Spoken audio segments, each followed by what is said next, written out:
Another day, another DEI waste, as over the weekend we have been hearing non-stop news over the game Avowed, which has had a whole lot of problems plaguing its development, especially as they're coming close to the finishing line. First, as discovered by a single picture of the character menu early in the game, was found that your character has pronouns posted in the character menu, which seems kind of pointless if you designed your character and given the fact that, well, it's evident by the way your character should look what those are. And then after that screenshot was found, it was quickly commented on by Grums, who said that enough is finally enough. He will no longer be supporting any games that give you the option to choose your pronouns at all, because it is a pointless amount of virtue signaling that leads to nothing. It achieves nothing and it wastes time, and it's all done to virtue signal, as well as push an admittedly fairly dangerous ideology that needs to be stopped and prevent the social contagion from spreading around this issue. And I know what you guys are going to say, ours the chats, why do you care? It's just pronouns, why do you care? Well, then let me ask you the same thing. It's just pronouns, why do you care? You are the people who evidently care infinitely more, because you are the people who are insisting on it being put into everything where it doesn't belong. After all, this game is set in a medieval European setting, which means that no one would be choosing anything of that sort during that time period. Try and keep it at least a little bit realistic if you're going to create a framework, huh?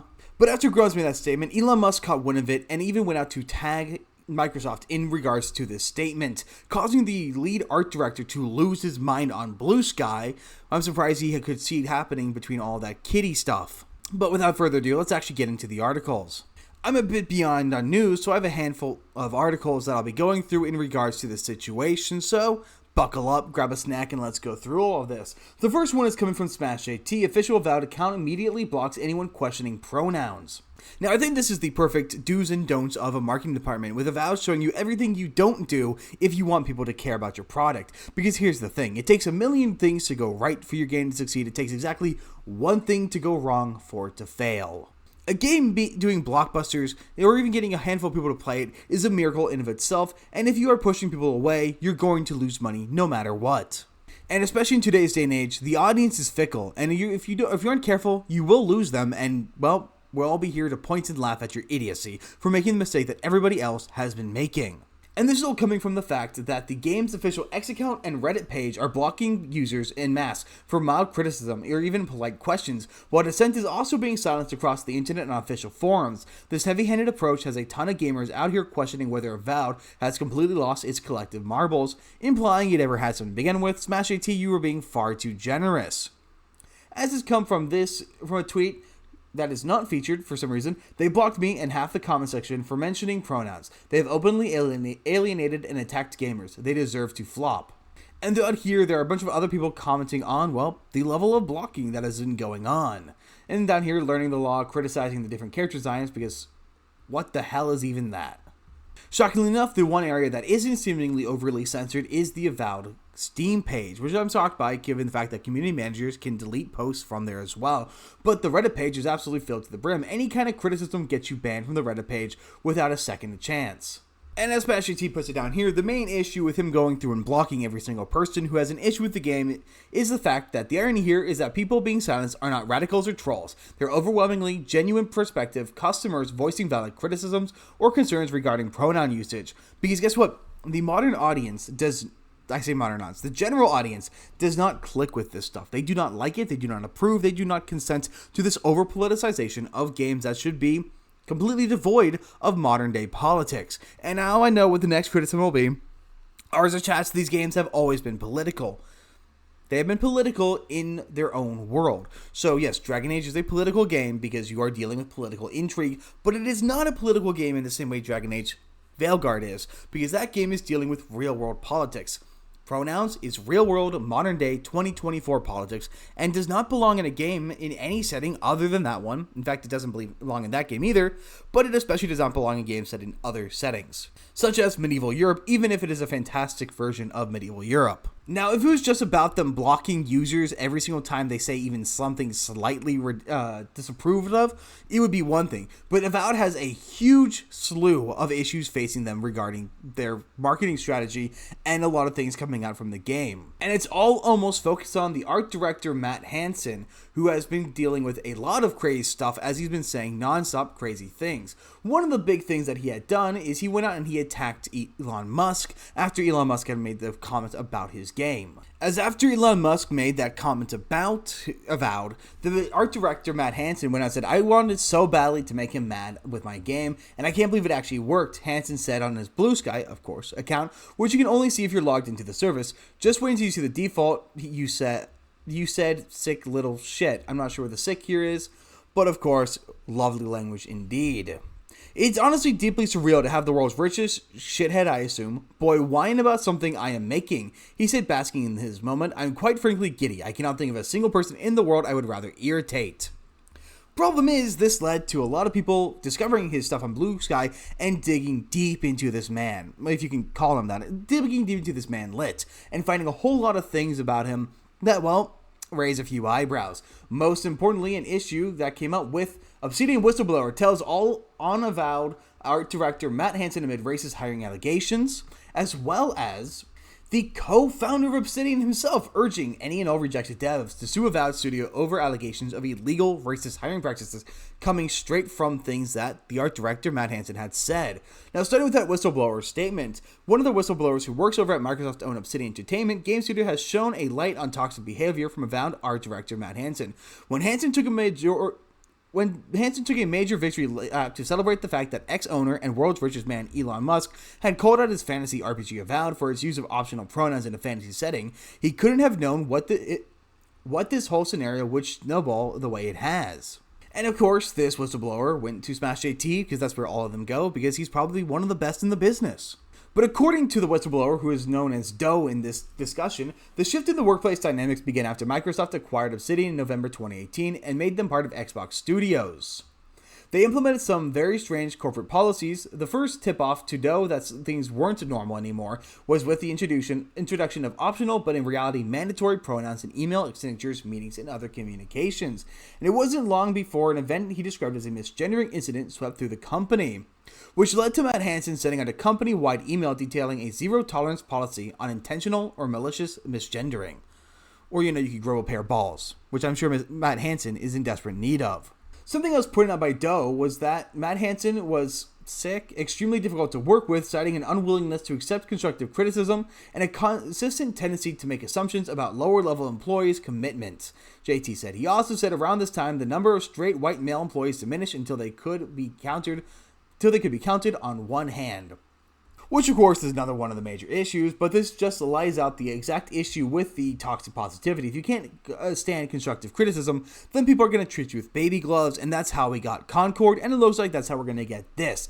And, of course, when you accuse anyone you don't like of bad faith and having issues, you're going to chase a lot of people out of the door. I would love to know what the employee churn at this company was during this time period. And that certainly falls in line with the potentially discriminatory hiring practices Obsidian is being accused of by Musk and others. Hansen made it clear that he hires based on race, and the people who aren't crusty white dudes are his priority. And as he is saying, that is exactly why the straight white male population seems to have diminished, even though that is, the majority of the gaming industry. And where is that coming from? Well, that's statements that was made by him on BlueSky, in which Matt Hansen had let out a tweet that said, "Reminder to black artists out there who are looking for portfolio reviews or job advice. My DMs are open and you will always have my priority." The uncovered Hansen quote said, "We got too many crusty white dudes in this field. Please let me help you replace me one day. I want to go back to living in the woods." Similarly, back in March, when Elon Musk had made the statement against business that institute racist hiring practices against white dudes, as he said, pointing out the fact that it is racist, because it is, Hansen did respond to him saying, "Oh, Elon, you sweet summer child.